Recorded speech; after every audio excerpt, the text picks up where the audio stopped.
Okay okay sir.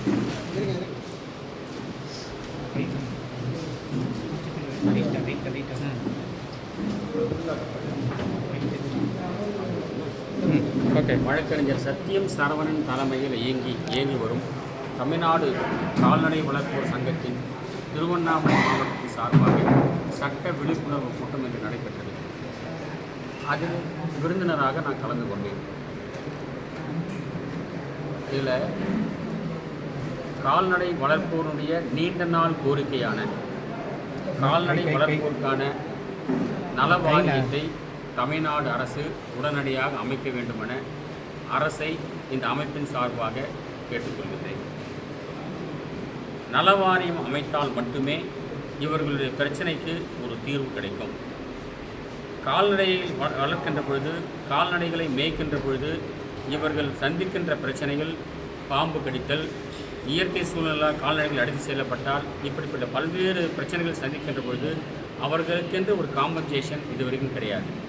நலவாரியம் அமைத்தால் மட்டுமே அவர்களுடைய நலனை பாதுகாக்க முடியும். அதற்காக அவர்களுடைய பிள்ளைகளுடைய நலனுக்காக, இந்த கால்நடைகளுடைய உற்பத்திக்காக நலவாரியம் ஒன்றுதான் தீர்வு. ஆகவே நலவாரியத்தை உடனடியாக மாநில அரசு அமைக்க வேண்டும் என மாநில அரசை கேட்டுக்கொள்கிறோம். இந்த கால்நடை வளர்ப்போருக்கு தாராளமாக வங்கியின் மூலமாக அரசு கடன் உதவி பெற்று தர வேண்டும்.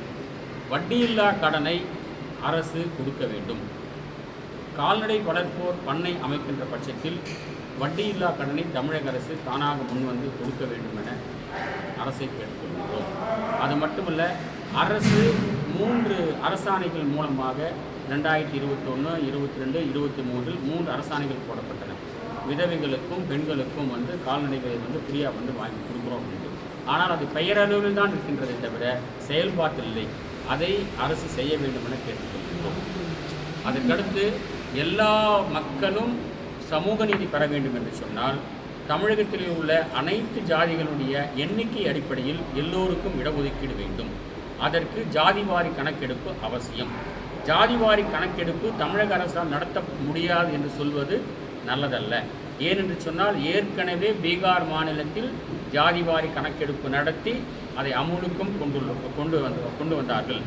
ஆனால் உயர்நீதிமன்றத்தில், பீகார் உயர்நீதிமன்றத்தில் தள்ளுபடி செய்தது இடஒதுக்கீடை தவிர ஜாதிவாரி கணக்கெடுப்பை இல்லை. ரெண்டுத்தையும் கன்ஃபியூஸ் பண்ணிக்கிறாங்க.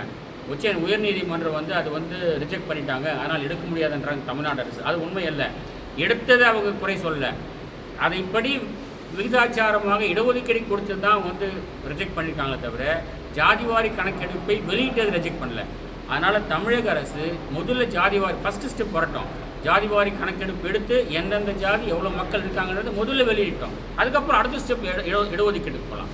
அதனால் ஜாதிவாரி கணக்கெடுப்பு தமிழக அரசு எடுக்க வேண்டும் என கேட்டுக்கொள்கிறோம். சார், இப்போ எல்லா அரசியல் கட்சி மத்திய அரசு நாடு முழுக்க ஜாதிவாரி கணக்கெடுப்பு நடத்தணுன்றாங்க.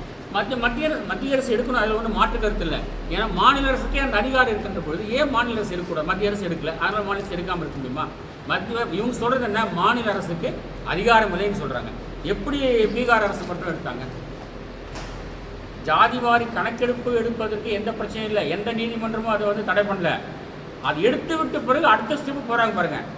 அதில் தான் மோர் தேன் 50% இருக்கக்கூடாது இடஒதுக்கீடு நீதிமன்றம் தலையிடுது. நம்ம ஏற்கனவே 69% என்ஜாய் பண்ணிருக்கிறோம் தமிழ்நாடு பொறுத்தவரைக்கும். அதனால் கணக்கெடுப்பு எடுத்து முதல்ல வெளியிட்டோம், என்னென்ன ஜாதி எவ்வளோன்னு வெளியிட்டோம்.